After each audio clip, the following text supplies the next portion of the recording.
നമസ്കാരം. മലയാളി വാർത്ത ഇൻസൈഡിലേക്ക് സ്വാഗതം. ഇത് വളരെ രസമുള്ള ഒരു സംഭവമാണ്. എന്തൊക്കെയായിരുന്നു ചൈനയുടെ തള്ള്? മലപ്പുറം കത്തി, അമ്പും വില്ലും, ഒലക്കയുടെ മൂട്.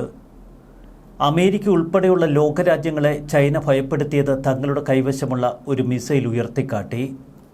എയർ ടു എയർ PL-15E എന്ന മിസൈലാണ് ചൈന ലോകരാജ്യങ്ങളെ ഭയപ്പെടുത്താനായി ഉയർത്തിക്കാട്ടിയത്. എന്നാൽ ഇന്ത്യയുടെ കരുത്തരായ സേന ഈ മിസൈൽ നേരെ വെടിവെച്ച് വീഴ്ത്തി. മെയ് 9 പഞ്ചാബിലെ ഹോഷിയാർപൂരിൽ പതിച്ച ചൈനയുടെ മിസൈലാണ് ഇപ്പോൾ ഏറെ കൗതുകമുണ്ടാക്കുന്നത്. ഈ മിസൈലിൻ്റെ സാങ്കേതിക വിദ്യയും രഹസ്യവും അറിയാൻ അമേരിക്കയും ജപ്പാനും ഇന്ത്യയുടെ സഹായം ചോദിച്ചിരിക്കുന്നു. എന്നാൽ പെട്ടെന്ന് സഹായിക്കാനൊന്നും ഇന്ത്യ ഒരുക്കമല്ല. അമേരിക്കയും ജപ്പാനും മാത്രമല്ല, ദക്ഷിണ കൊറിയയ്ക്കും അറിയണം ചൈനയുടെ മിസൈൽ കരുത്തിൻ്റെ സാങ്കേതിക വിദ്യ രഹസ്യം. ആക്റ്റീവ് ഇലക്ട്രോണിക്കലി സ്കാൻഡ് അസേ റഡാർ സംവിധാനവും ഡ്യുവൽ പൾസ് മോട്ടോറുമുള്ള ഒരു അത്യാധുനിക മിസൈൽ എന്നാണ് ചൈന ഇതിനെ വിശേഷിപ്പിച്ചത്. ഈ മിസൈൽ ഉയർത്തിക്കാട്ടുമ്പോഴൊക്കെ പാവം അമേരിക്കക്കാർക്ക് പോലും ഭയമായിരുന്നു. ചൈനയുടെ കയ്യിലുള്ളത് ഒരു യമണ്ടൻ സാധനമാണ് എന്ന ധാരണ. ലോകരാജ്യങ്ങളൊക്കെ ഈ മിസൈലിനെ ചങ്കിടിപ്പോടെയാണ് കണ്ടിരുന്നത്. ഈ മിസൈലാണ് പാകിസ്ഥാന് കൊടുത്തതും പാകിസ്ഥാൻ നേരെ ഇന്ത്യയുടെ നേർക്ക് വിക്ഷേപിച്ചതും.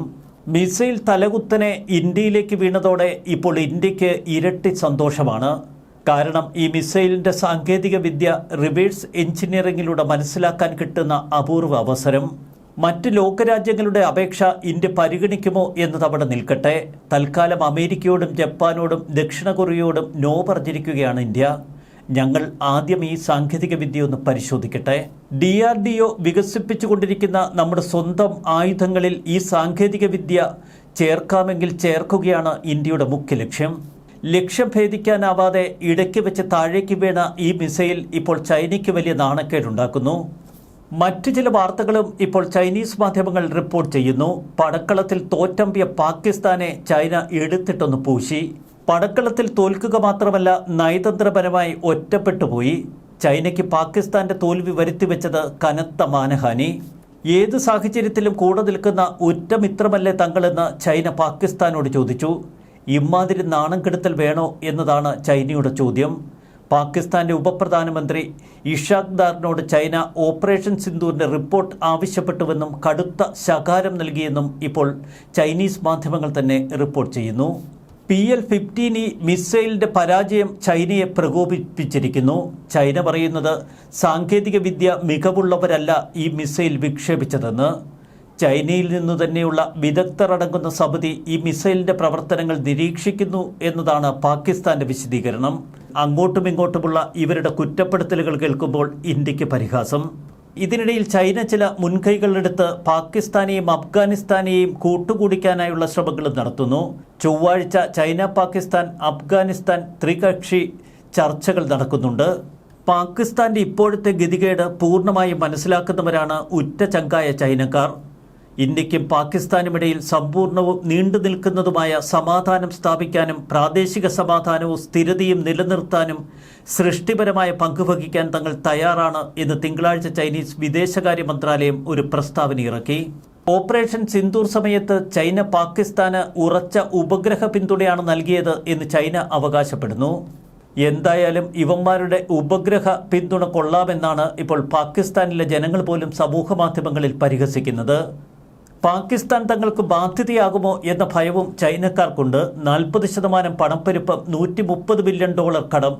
ഇങ്ങനെയുള്ള ഒരു പാകിസ്ഥാനെ ചുമന്ന് ചൈന കൂടി പണിമേടിക്കുമോ എന്ന ഭയം ചൈനീസ് സാമ്പത്തിക വിദഗ്ധർ മുന്നോട്ട് വയ്ക്കുന്നു. ചൈന പാകിസ്ഥാനിൽ നടത്തിയിരിക്കുന്നത് വലിയ തോതിലുള്ള നിക്ഷേപമാണ്.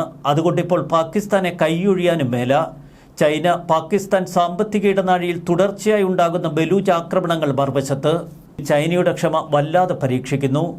ബലൂചിസ്ഥാന്റെ 80% ഇപ്പോൾ വിമതസേനയുടെ കയ്യിലാണ്.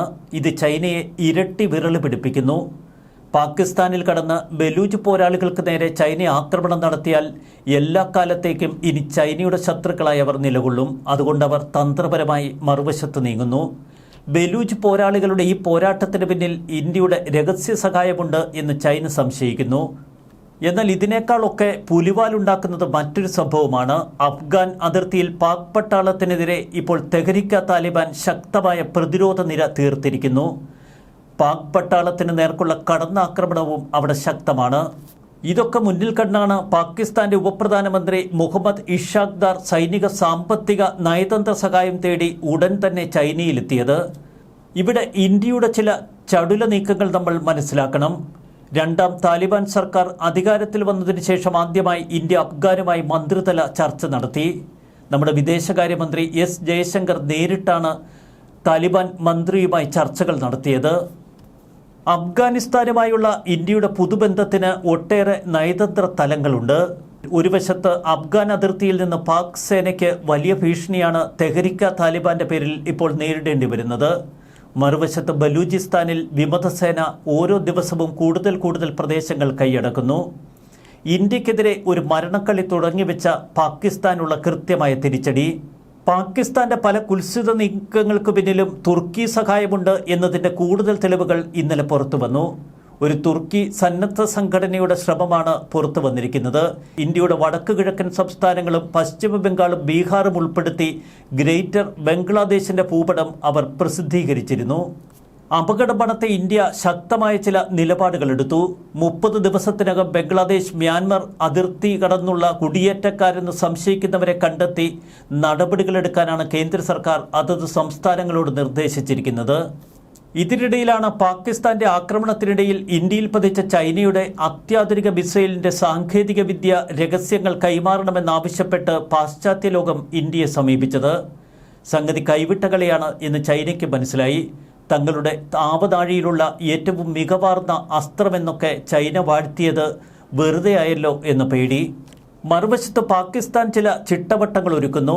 തുർക്കിയും ചൈനയും അസർബൈജാനും ഉൾപ്പെടെ തങ്ങളുടെ സുഹൃത്ത് രാജ്യങ്ങളുമായി കൂടുതൽ നയതന്ത്ര ബന്ധത്തിനാണ് പാകിസ്ഥാൻ ശ്രമിക്കുന്നത്. ഇത് മനസ്സിലാക്കി ഇന്ത്യയുടെ ദേശീയ സുരക്ഷാ ഉപദേഷ്ടാവ് അജിത് ഡോവൽ ഇറാന്റെ supreme national security council secretary doctor Ali Akbar അഹമ്മദിയനുമായി ഫോണിൽ സംസാരിച്ചു. പാകിസ്ഥാനെ സംബന്ധിച്ച് ദുരിത മഴ പെയ്ത്ത് തന്നെ അവിടെ തുടരുന്നു. പാകിസ്ഥാന്റെ മണ്ണിനുള്ളിൽ ഒളിച്ചിരിക്കുന്ന ഭീകരർ ഇപ്പോൾ അജ്ഞാതന്റെ തോക്കിന് മുന്നിൽ തീരുകയാണ്. അതുകൊണ്ട് തന്നെ പാകിസ്ഥാൻ മണ്ണിൽ ഭീകരർക്ക് പോലും സുരക്ഷിതമല്ല എന്നവർക്ക് ബോധ്യപ്പെട്ടു. സാമ്പത്തിക മേഖലയുടെ തകർച്ചയാണ് പാകിസ്ഥാനെ ഏറ്റവും അധികം വിരളി പിടിപ്പിക്കുന്നത്. വായ്പ തിരിച്ചടയ്ക്കാൻ സാധിക്കാതെ സാമ്പത്തിക ഞെരുക്കം ശക്തമായിരിക്കുന്നു. പടിഞ്ഞാറൻ അതിർത്തിയിൽ ഓരോ ദിവസവും ആക്രമണങ്ങൾ വർദ്ധിക്കുന്നു. ആഭ്യന്തര കലാപം ഒരു തലത്തിലും ശമിപ്പിക്കാൻ പാക് സേനയ്ക്ക് കഴിയുന്നില്ല. വടക്കു പടിഞ്ഞാറൻ അതിർത്തിയിൽ ആക്രമണങ്ങൾ കൂടുതൽ കനക്കുന്നു. ഓപ്പറേഷൻ സിന്ദൂറിനെ തുടർന്ന് സൈന്യത്തിന്റെ ആത്മവീര്യം നഷ്ടപ്പെട്ടു. പലരും പട്ടാളത്തിൽ നിന്ന് രാജിവെച്ചൊഴിയുന്നു എന്ന തലവേദന മറുവശത്ത്. പാകിസ്ഥാൻ ഏറ്റവും വിനയായത് മുസ്ലിം രാജ്യങ്ങൾ ഇന്ത്യക്ക് നൽകിയ പിന്തുണ കണ്ടിട്ടാണ്. UAE, സൗദി അറേബ്യ, ഇറാൻ അടക്കമുള്ള രാജ്യങ്ങൾ ഇന്ത്യക്ക് കട്ട പിന്തുണയുമായി നിൽക്കുന്നു. ഒരു യുദ്ധമുണ്ടായാൽ എല്ലാവിധ സാങ്കേതിക സഹായങ്ങളുമായി ഇസ്രയേൽ ഒപ്പം അണിനിരക്കുന്നു. സാധാരണഗതിയിൽ വിവാദങ്ങൾ വളരുമ്പോൾ പാകിസ്ഥാൻ കാശ്മീർ വിഷയം ഉയർത്തിപ്പിടിക്കുകയും മറ്റ് അറബ് രാജ്യങ്ങൾ അത് ഏറ്റെടുക്കുകയും ചെയ്യുന്നൊരു പതിവുണ്ട്. ഇക്കുറി ഒന്നും നടന്നില്ല, എല്ലാം ചീറ്റി. എന്നാൽ ഇന്ത്യ ഭീകരത എന്ന ഒരൊറ്റ വിഷയത്തിലൂന്നി തങ്ങളുടെ ആക്രമണം കൂടുതൽ കടുപ്പിച്ചു.